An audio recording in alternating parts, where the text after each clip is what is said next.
Good morning friends, আমরা নতুন একটা ছোট্ট মিনি ব্লগ নিয়ে তোমাদের সামনে চলে এলাম। চলো দিনটা কীভাবে শুরু করি তোমাদের সাথে সবটাই শেয়ার করছি।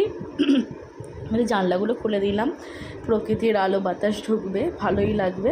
তারপরে রান্নাঘরে রান্না করব, তাই মাছগুলো বার করে নিচ্ছি। আর মাছের মধ্যে আছে মাছ আছে আর চিংড়ি মাছ আছে, কি রান্না করি দেখা যাক। তারপর পাম্পটা চালিয়ে দিলাম, স্নান করব। তারপর স্নান সেরে এসে পুজো করতে ঢুকলাম, পুজো করব, তারপরে রান্নাটা বসিয়ে দেবো।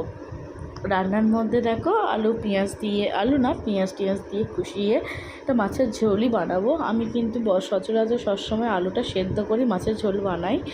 তারপরে আমি টিফিন করে নিচ্ছি, গ্রিন টি আর রুটি আর তরকারি, কারণ মেয়ে স্কুলে যাব, মেয়েকে স্কুলে দিয়ে এসে তারপরে আমি ফিরে চলে এলাম, কারণ ওখানে অনেক জামা কাপড় আছে, সেগুলো তুলবো বারান্দা থেকে। চলো টাটা।